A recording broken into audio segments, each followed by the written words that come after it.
Good morning po. Ayan, update po tayo dito sa kalsadang shortcut na naman natin. Dala nga ng halos isang linggong tag-ulan. Ito na naman yung sitwasyon. So wala pa tayo doon. May bubuntutan tayo na ubi pandesal, malunggay pandesal. Bumili muna ako, almusal. Andun banda yung bandang baha. Tapos mamaya pag di kayang lumusot yung kanila papunta kanila Tricia. So sa palagay ko naman doon sa kanila Tricia hindi naman gaano, pero parang may tubig na naman doon, pero parang hindi man malalim.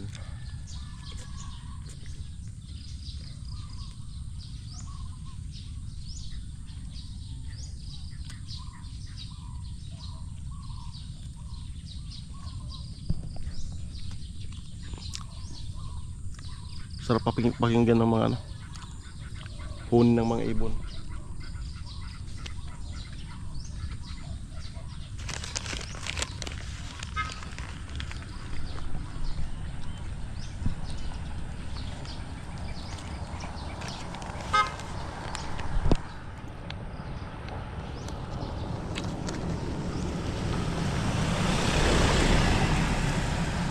Mga 4 wheels ata kaya.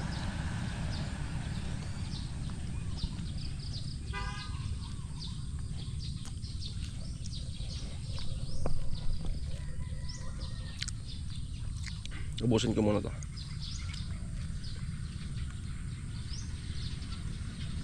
Sino na po? Nakatid na natin.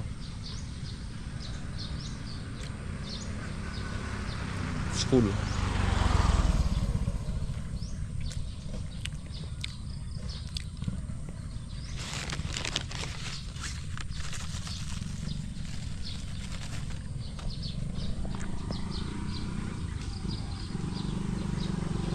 Ano Rom? Malalim talaga.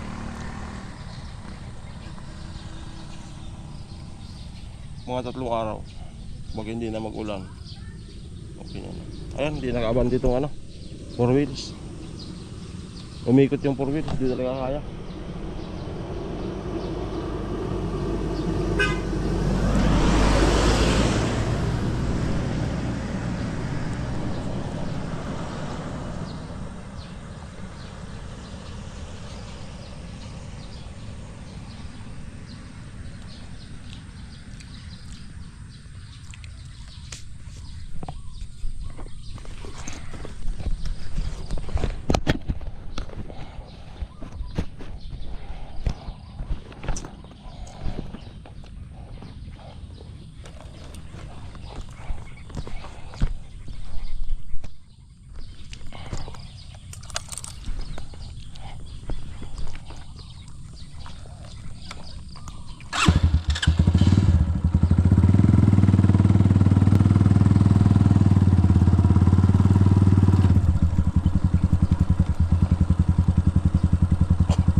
Malalim.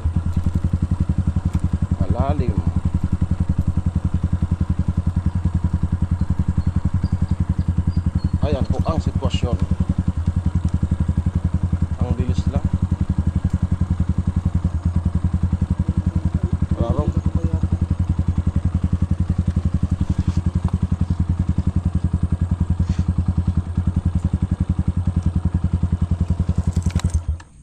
ayan.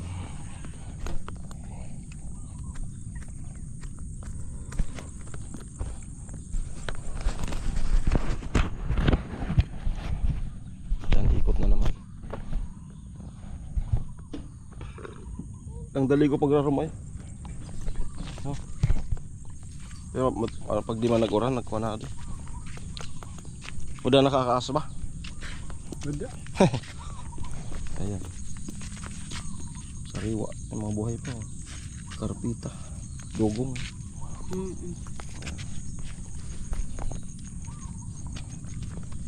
Lusong tayo doon. Ikot na naman kami.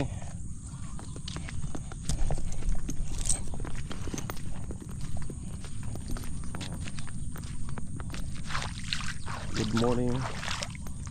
Yan naman po yung update. Yan. So doon kanila Tricia. May tubig na naman yan. Chat-chat ko mamaya si Tricia kung anong update doon sa kanila.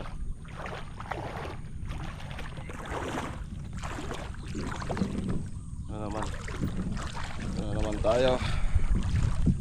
January. Yung bagyo kasi ngayon maaga. January na, binagyo pa. Letter A pati, umpisa.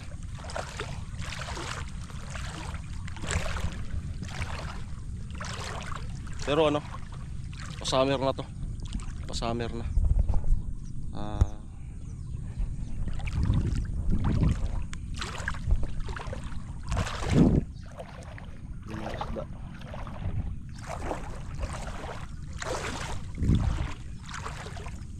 Update, shortcut road not passable na naman.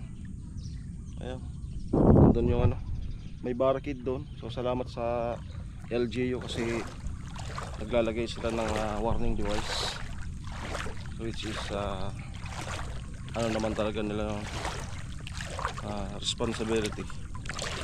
So sana maisipan din doon kasi di talaga maiwasan na magpilit yung ating mga kababayan kapag talagang hindi naabot yung tabutso ay pinipilit na ito. So doon lang naman ang mahirap kasi may laglagan. So ang ano lang namin doon is maglagay ng caution or kung temporary kawayan na parang harang para mayroong sign na kumbaga makita na mahuhulog na pala. Yan. Yun lang ang problema. Lalo sa gabi. Pero dito wala. Mahulog man dyan, mababaw yan. Yung doon talaga ano, may namatay na nga dyan. Ayan po, kalagitnaan. Halos patuhod kaya walang nakakapwersa na motor.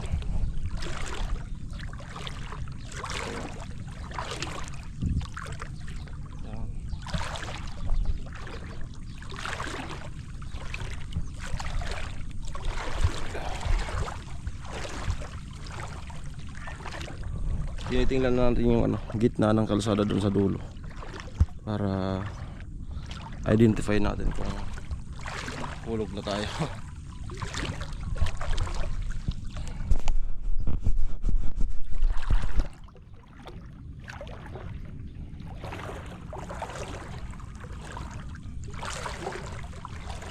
Pero kung ang motor enduro pwede. Pero yun nga yung problema doon sa may spillway doon. Pag hindi kita yung kalsada, delikado. Kasi estimatean mo lang, ano yun, paliko pa yun, yung bandang spillway, paliko, parikudo. Kaya pag nahulog, mahirap pag dito pa sa bandang nahulog, bandang left pag pupunta doon. Kasi may imbornal. Pag mahulog tapos mahigop doon sa imbornal, patay. Tapos may bara na trap ka doon sa loob ng imbornal, wala na.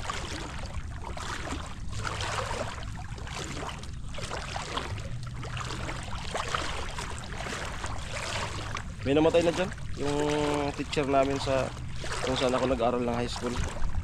Teacher yun, dalawa sila. Yung isa nakasurvive. Pinersa nila, kala nila kaya na, pero hindi pa talaga kita yung yung kalsada. Sayang yun, magiging principal na siguro yun kung buhay pa yun. Kaya may nagbuwis na ng buhay dyan,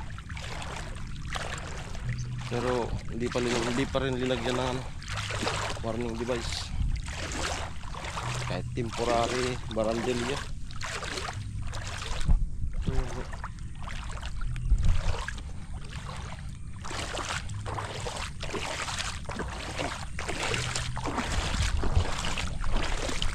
So hindi kaya, halos patuhod.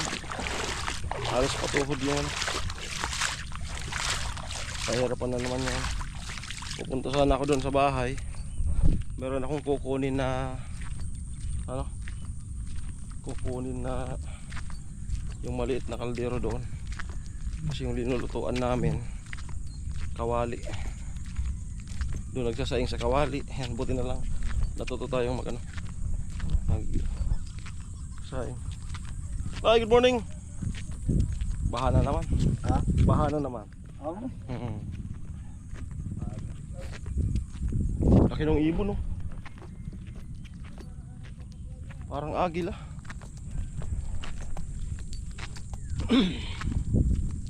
So dito wala na po.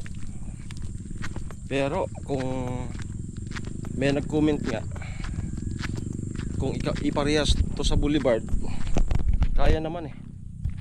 Yung boulevard nga na hindi gamit masyado, yun o, tanaw yung boulevard. Yan.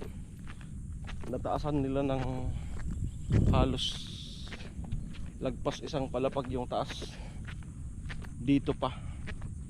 So yan ang nakakapagtaka sa minsan naman sa sa gobyerno natin. Yung mga project na nagagawan ng katulad ng boulevard na yan, ang taas grabe pero hindi gamit. Ito na 1,000 of vehicle and motor na dumadaan, but hindi kayang kung talagang didesisyonan to, kayang magawa ng paraan to, itataas din katulad ng boulevard. Kasi yun nga, ditong banda yun, may baha yun kasi mababang parte. Dito na mataas, hindi. Yan. Kung ito taasan ng lagpas isang palapag na bahay, kahit siguro magbaha ng napakalaking baha, hindi possible na madaanan pa rin to. Kasi yung yung boulevard, ang layo-layo nun, halos yan eh. Simula dito sa dulo, abot kanda lagpas kanila Gwen, yung dulo nun. Siguro 1 kilometro. So ito, parang kaunti lang yung kalamangan ng haba nito eh. Kaya ayan, napaka questionable minsan yung nangyayari dito sa bandang to. Yan. Hindi naman malala yung baha, kung hindi naman talaga bagyo, ulan na ulan lang, wala ditong baha ditong banda to. Yun lang naman kasi medyo palusong, mababa. Diyan may bahay dyan.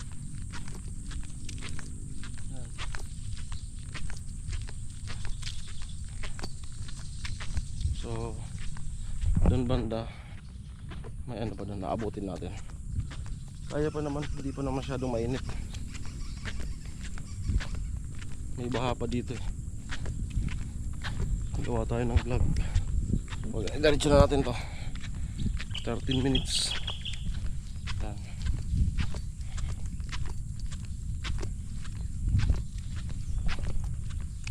Dapat pala kinausap ko sinundo ako.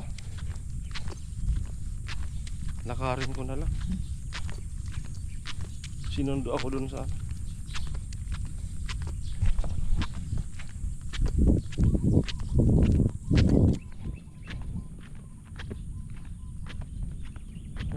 may tubig na naman wala na sana to. Yun yung bahay.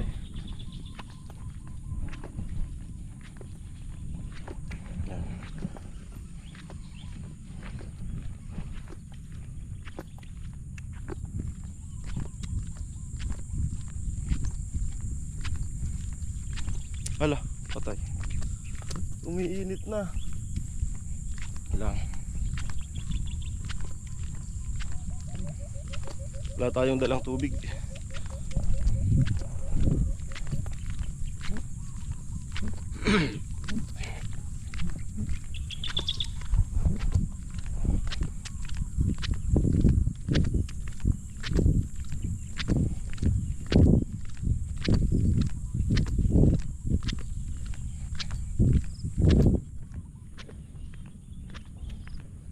Shoutout nga pala. Meron akong nabasa. Alam niyo po yung wala tayong alam. Pero morning. Yung wala tayong alam pero pinopoint nila na may alam tayo. Ano ba yan? Nanahimik tayo.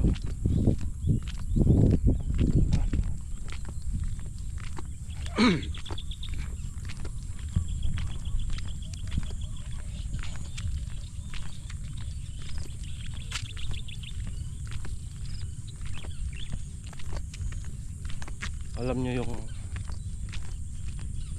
kinawawa ka na, kinakawawa ka pa.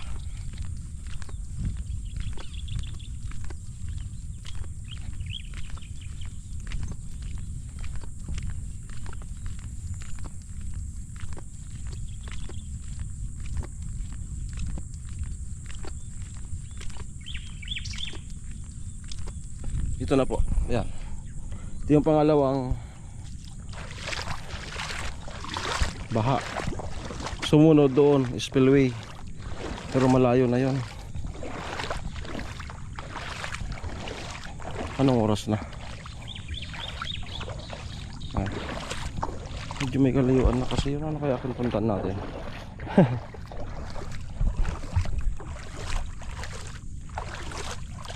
Pangalawang baha.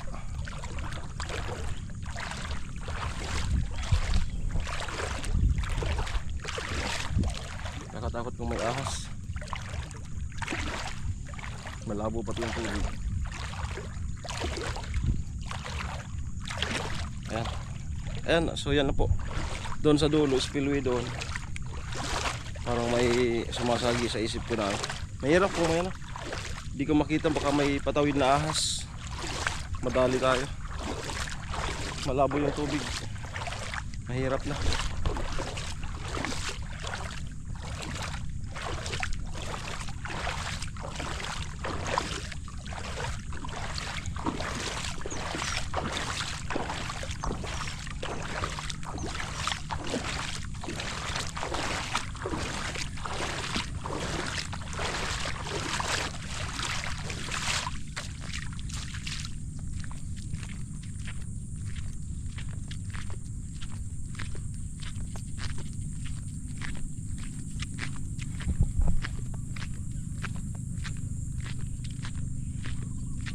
Mahirap sa buhay ng tao, no? Yung tao na gumawa sa iyo ng hindi maganda.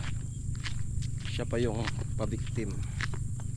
Parang siya pa yung biktima. Kahit alam niya sa sarili niya na meron siyang ginawa. Yun ang mahirap. Tapos yung binanatan, siya, ayan pa nagmumukhang may sala. So di ba? Ang unfair ng ano. Kaso yun nga, pinasok natin ang social media. Kailangan natin tiisin ang katotohanan ng social media. Mas pinaniniwalaan is yung nakikita sa camera. Hindi yung kung ano ang tunay na ugali sa harap ng sa labas ng camera.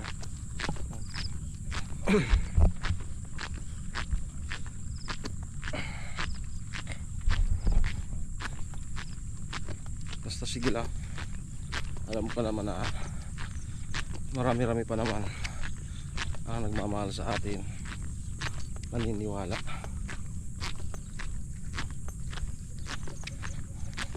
May mga nababasa pa naman ako na magaganda.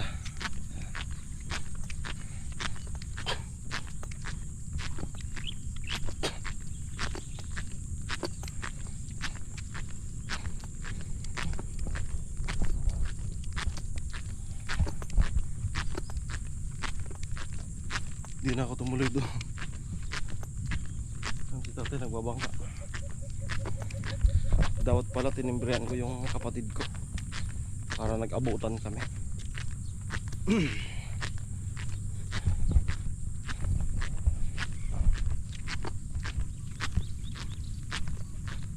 Exercise.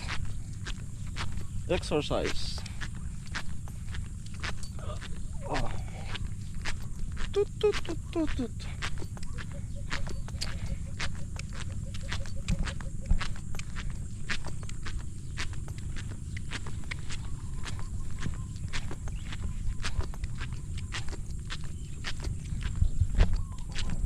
May ambulance doon.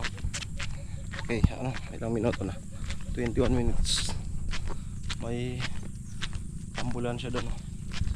May ambulance.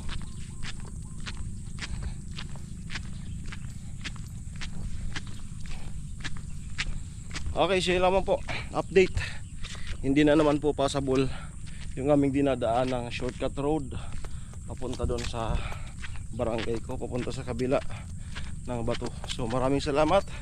Ingat lang po tayo lagi. God bless po. Bye bye.